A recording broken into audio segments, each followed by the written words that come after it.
You're listening to the BigIron Buzz. Welcome to our latest episode of the BigIron Buzz, where each week we'll bring you the latest news and trends in the ag, real estate, and used equipment markets. This podcast is brought to you by BigIron Auctions and BigIron Realty, rural America's premier online unreserved auction site, bringing you rural connections, respected values, and real deals. I'm Drew Dolezal. I'm the host of today's show, and today I have Mark Stock with me, co-CEO here at BigIron Auctions. Mark, how have you and your family been weathering the quarantine and this whole deal with COVID? What's the Stock family been doing to pass the time?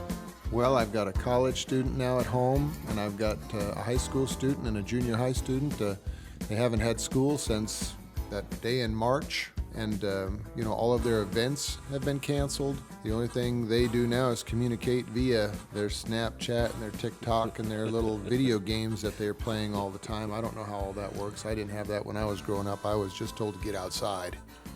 When I was their age, I had one channel, and that was ABC, and we didn't even know that NBC and CBS existed till I went to college. But anyway, so we got to keep them occupied, and I've got a 16-year-old boy. He likes to be out working on machinery, and I think he's out running a sprayer today, believe it or not. And then he comes home and he does his homework at night because they still have a full schedule of classroom activities. They just adjusted their hours differently because he said, geez, I'd rather be spraying when the sun's shining. I'll do my homework in the evenings. And then my college student, she was on a foreign exchange college deal, which was really a bad deal because she was in Europe and she came home early, and she was still going to be in Europe until the end of May. And they had all kinds of events, planned that she gets to miss out on, and that's kind of a sad deal. But she's still doing her colleging and stuff too. So I'm like a lot of people. I do a lot of working from home. I get out a couple days a week, to help on the farm. It's just me and my boy, and we're living in the same house together. So we're not spreading anything there. And of course, social distancing is a big part of what we do now. I've been on a couple runs helping some people list some machinery. And, we just drive in separate vehicles, and we stay away from each other, and we meet with the seller across the hood of a pickup and take pictures individually. And one of us is driving while the other one's shooting the video footage, because I like to do that once in a while because, we have to do what we ask all of our people that work in our organization know how to do. So that way we can walk the walk and talk the talk. So it's important to do that stuff, in my opinion. But, we're doing what everybody else is doing. We're getting by, we're surviving. We're hoping it ends sooner than later. But we all have to have that comfort level here because there's a lot of fear going on out there right now. Fear of, geez, do I get in an airplane again? And right now, I just saw a stat on one of them real early morning programs that said 85% of Americans won't get on an airplane right now. And what's it going to take for them to get on an airplane?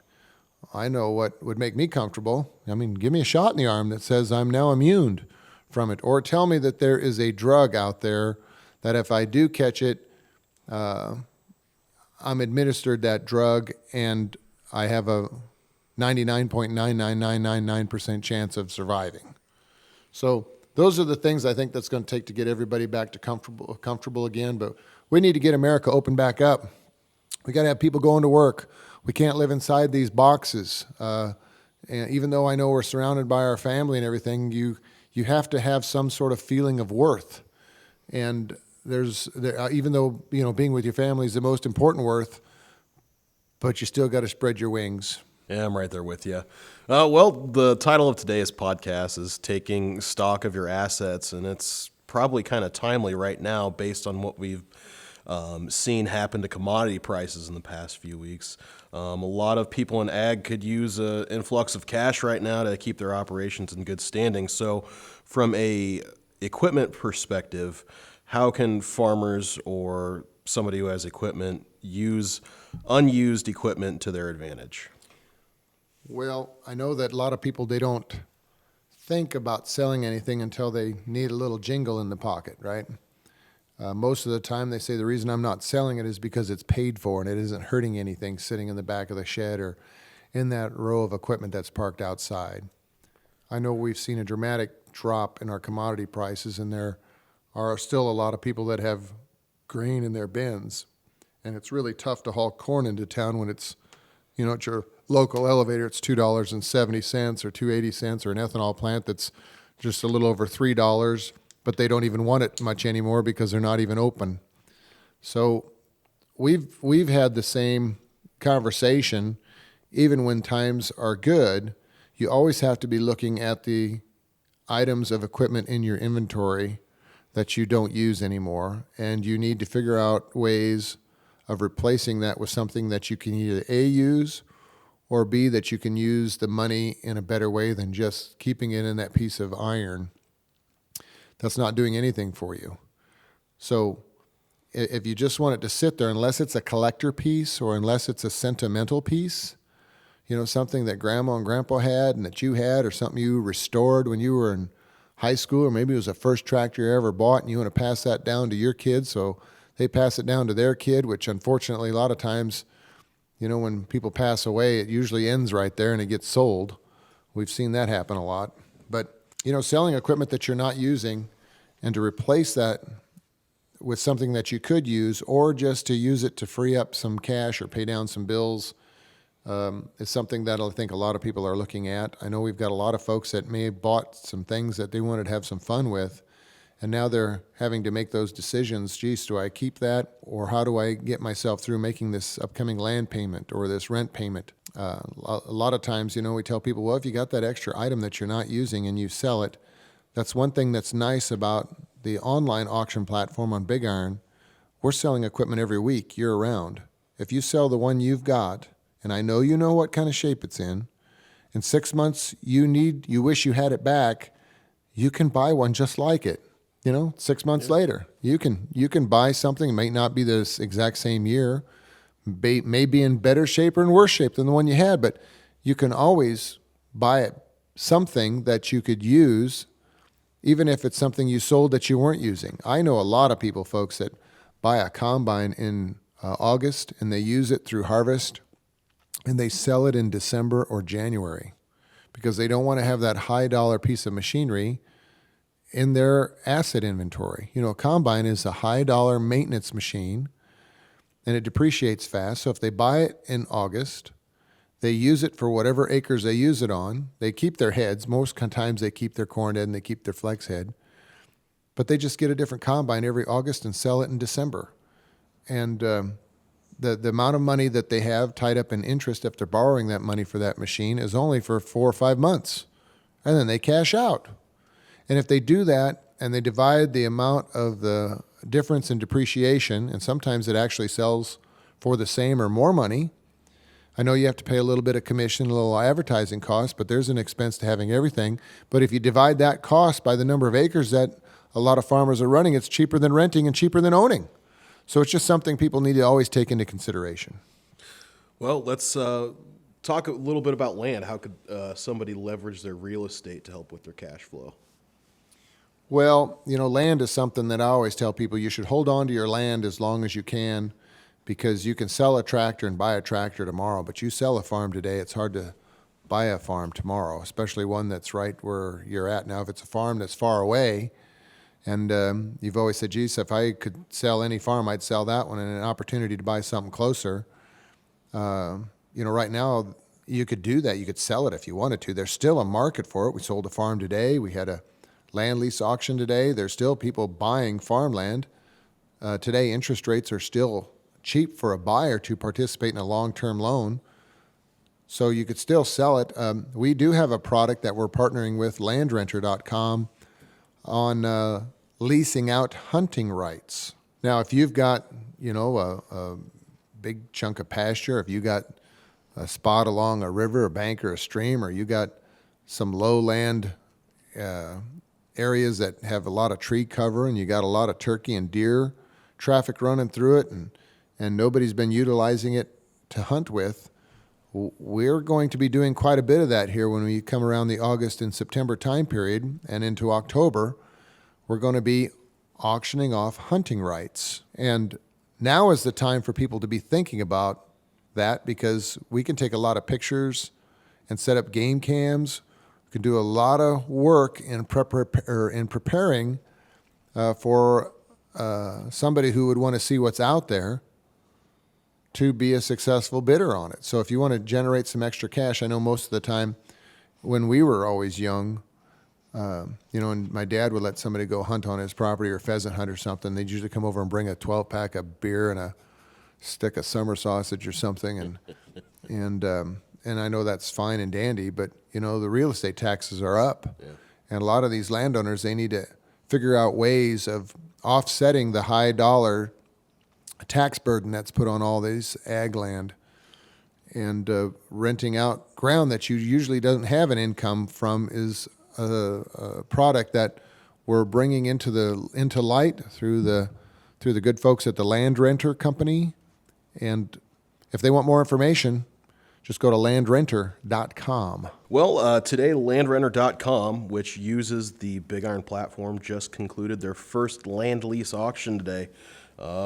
Sounds like it went pretty well. What can you tell us about it? Well, one thing that we really liked about the model of Land Renter was in protecting the integrity and the relationship that the landowner has with the tenant, and that information is kept confidential.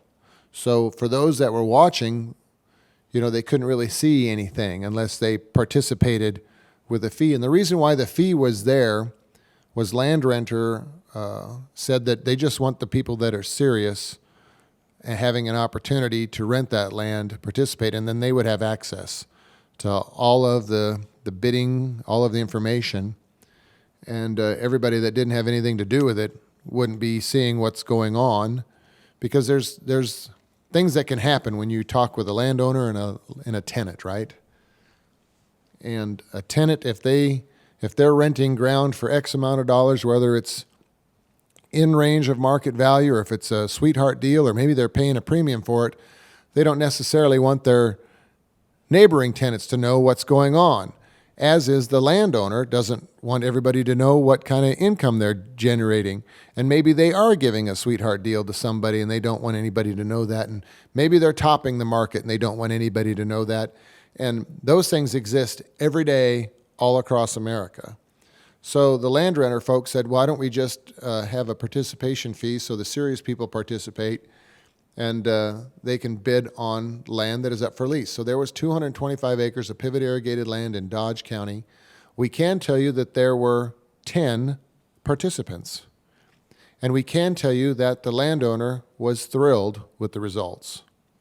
And that's pretty much what we're going to tell people about it, because we're going to try to keep all that information confidential. And we do know that we had 41,000 views on some of the social media information that went out. And we know that we had multiple pages of people who clicked the watched link on the website because they were really curious on how it worked.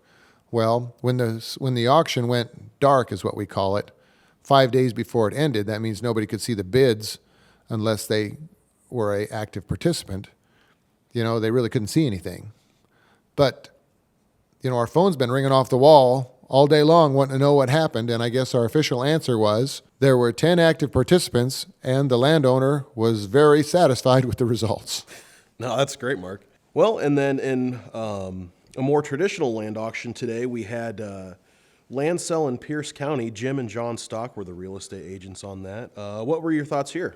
That was some pivot irrigated land located south and west, or west and south of Pierce, Nebraska. Possession was open, 120 acres with an older T&L pivot and a diesel power unit, had a tank, good well. That's sold today on BigIron.com. Those results are open for the public to view.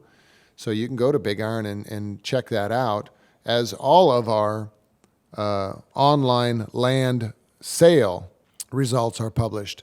So all that information is available to check out. And one thing I like about our website, we really have a real good marketing team, a great video team. They can do some wonderful work showing the topography of the land just with the drone shots. They put together a nice package of information. So everybody that's interested in expanding their operation or looking for an investment opportunity, they can make sound business decisions by the information that's provided. And of course, our real estate agents are experts in the field. A lot of our real estate agents, in fact, most of them, they farm, folks. They still are actively farming. They may not farm half the country or half the county, but they get their hands dirty just like everybody else does. They understand how important the farmland or the pasture land is to the people that buy it or to the investors that want to invest in land. So they can talk the talk and give you a great description of what it is you're bidding on and what you're buying. I think that's one thing that we're proud of. All of our real estate agents have a farming background. Well, I think we'll switch gears here now and we'll talk about equipment. What did you see that sold well on the April 22nd auction? Tell you what, if you needed a lawnmower, there were lawnmowers on there, and geez, they were selling really, really active. And we got more lawnmowers selling this week, and we'll talk about that a little bit later. But a lot of big items were selling. We had a lot of construction-related equipment selling here on Wednesday. And if you are in the market for some construction equipment, we've got a lot more of that type of equipment that is going to be on our website over the next couple of weeks. But the equipment that's sold, you know, when it's represented by the owner, it gives that buyer so much comfort and so much confidence. It's easy for them to make a decision when they have a chance to talk to that owner or talk to the rep and have a chance to look at all the pictures and the photographs that we're selling. We had some antique tractors that sold really well. We had some four-wheel drive tractors that were big horsepower that sold really, really well as well. Had a lot of sprayers selling this last Wednesday on the BigIron website. We want to thank the good folks like at Beller and Backus. They had a package of tractors, some Case IH MX tractors. They had a McCormick tractor that also sold here last week. And all of the results on BigIron.com are always published on our website. And all you have to do is be a registered bidder to have access to that information. And folks, it literally takes 5 minutes or less, depending on your typing speed. I mean, I was a 63 words a minute guy. I don't even know if they rate typing anymore. They don't call it typing, they call it keyboarding. What do they call it now, Drew? I think you're right. I think they call it keyboarding. But keyboarding, so they can keyboard. And does anybody out there, I would like to know, I mean, people responding to this, does anybody really know what home row is anymore? Yeah. They taught me that in high school. Yep. You know what home row is? Yep. Because I have seen people that are one finger peckers, Hunt I and call peck. them. Yeah, they hunt and peck with one finger on each hand. Yeah. And some people can actually go 50, 60 words a minute pecking with one finger. Mm-hmm. You know, but I had a great teacher, Mary Ann Long, so if she's listening, God bless you, Mary Ann Long. She's a great teacher. She walked around with a ruler, and I know I'm making her sound like she was mean. But doggone it, if you didn't have your fingers on home row, you got whacked. So you learned the moment you sat down in your chair that your fingers were immediately on home row. Now, I was learning on a IBM Selectric 2 electric typewriter, not on a computer screen thing. I'm dating myself because they never even had a computer. I think there was one computer in the school when I was a senior, and you had a little bit of time to go put in that big floppy disk drive thing and tried to figure out how to type a document with. I mean, I think they had a word processing thing back then, which was wonderful because you didn't have to have that little white eraser tape that you put in the old keyboard or the whiteout. You could actually just backstroke your backspace your keys. It's like, are you kidding me? This is like heaven. So a lot of people don't even know how that has all changed. But we want to thank the folks. We had a big sale in Omaha, Nebraska on Wednesday, and one of our sales reps, Jeff Gertis, did an outstanding job. I shouldn't be kudos-ing everybody, but he does a nice job, folks, representing the seller's products. And we had a retirement sale in Omaha. They sold a 2013 Ford F-250 Super Duty regular cab, long box, four-wheel drive pickup. This was a gas burner with about 74,000 miles. That sold for just under $14,000, and they had several other items. We had some collector trucks, some of these old 1946 Chevrolet 2-ton flatbed trucks that were selling. One in Humphrey, Nebraska brings $3,750. We had a 2016 John Deere 330G Skidster that was located in Kearney, Nebraska, brought $36,500. We had the FFA students in Oklahoma selling a lot of different things, and some of these real customized trailers, tilt bed trailers, utility trailers, smoker grills. There was one of these smoker grills brought over $6,000, but was it sweet? It was a big double propane tank converted into 4 different cooking stations with a big wood fire box on a tandem axle trailer. They put some time, energy, and effort and planning into that thing, and it sold really well. There was a John Deere 4995 self-propelled windrower. It was an '05 model that sold in Walden, Colorado for $36,000. And the list goes on and on. There's a item on an auction that always sells too high, and there's always an item on an auction that was probably a good buy. And Big Iron has those items as well. So you always have to be paying attention. You have to take your time and go through, like or watch the items that at least grab your attention. And if you download the Big Iron Auction app on your smartphone or your mobile device, I mean, all you have to do is look on your watch list and scroll through the things that you have some interest in. And if it looks reasonably priced, it's so easy just to click once or twice and you're participating. We sold quite a few hay-related items. We had some small square balers. We had some big square balers. We had a big hay buster tub grinder that was selling. We sold some forklifts this last week. We sold the grain bin that was located in Montana. It was a 20,000 bushel grain bin that was put up in 2016, brought $14,250, but it had to be moved within 30 days. So somebody's got to get up there and take it down. And, there's an expense to removing a grain bin, but we sell those items on Big Iron all the time. There was a tri-axle manure spreader on a Peterbilt 379 chassis. It was a tri-axle truck, and it sold in Sioux Center, Iowa for $32,500. Had a lot of semi-trucks, a lot of really nice day cab trucks, folks. Had a mobility fertilizer spreader that brought a little over $15,000. But once again, all the information regarding the equipment that sells is always kept in the archives under auction results on the BigIron.com website. Alrighty, and what do we got coming up here on the April 29th auction? We're getting a nice run of sales, and I know a lot of people are busy in the field in a lot of parts of the country right now, and thankfully we have a little different spring this year than we did last year. Last year we were wet, we were soaking wet, we were still draining. There was water from, you drive down I-29 last year all the way to Kansas City, and both sides of the road looked like a lake, looked like an ocean. But, hey, folks, we got a Jeep Wagoneer that's going to sell in Deschler, Nebraska. It's kind of like one of those IH Scouts. You remember those Chevy Blazers that everybody used to kind of have years and years ago? But one of those good old-timer collector pieces will be sold. We've got Adam Frost Briley in Valley, Nebraska, got a 6140 John Deere tractor. It's a 2015 model. It's only got 312 hours on this machine. Also, a Polaris Ranger pickup with 2,300 miles will be selling. That's a 4-door Polaris Ranger 2013, so check that out.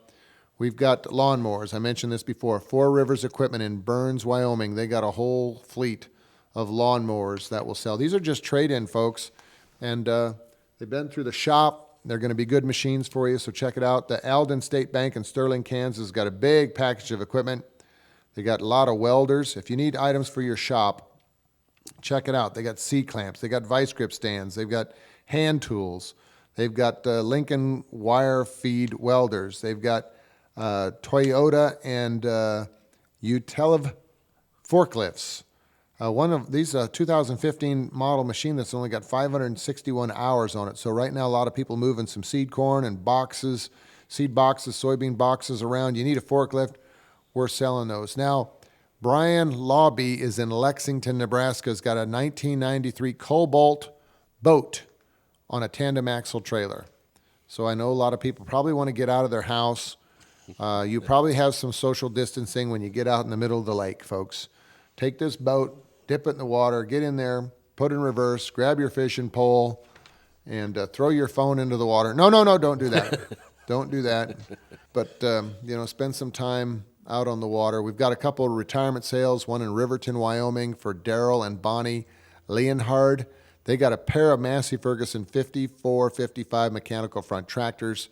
One's got 2,700 hours, one's got 4,000 hours.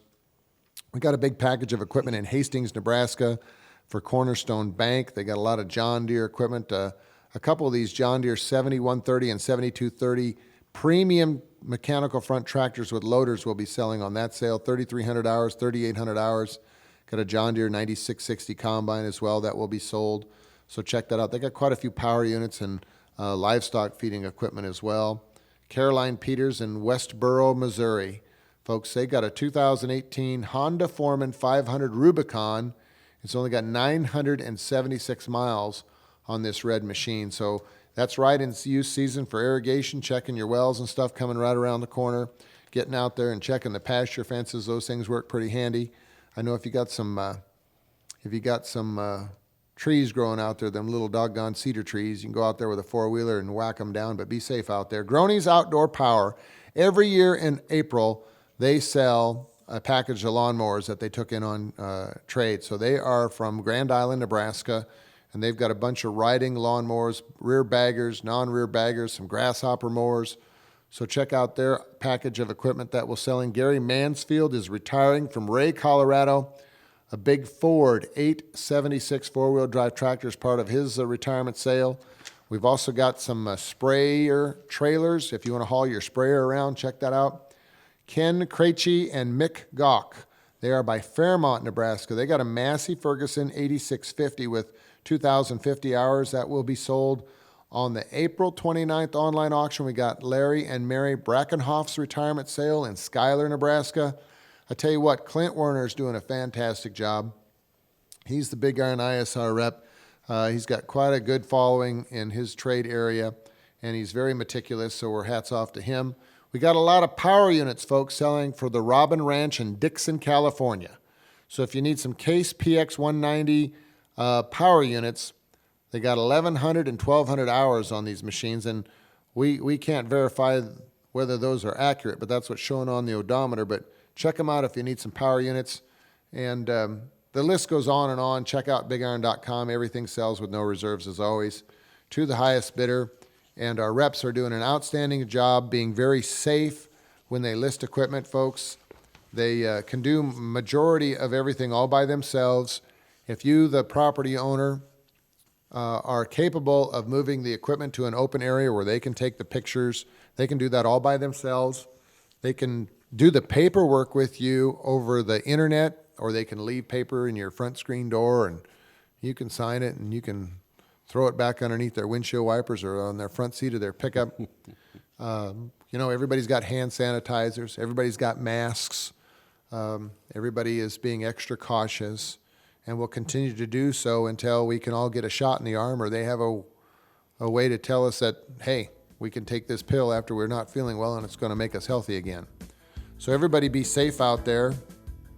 It will get better, we promise, because everything has their cycles. We just got to stay the course for now. Yep, that's all we can do. Just hope for the best. Alrighty, that's our show for today, folks. I'd like to thank our guest, Mark Stock. It's always a pleasure. And remind everyone that the real estate mentioned on today's show can be found at BigIronRealty.com. The land lease auction can be found at LandRenter.com. And the equipment that was referenced is on the April 29th auction on BigIron.com. For the Big Iron Buzz, I'm Drew Dolezal. We'll catch you here next week.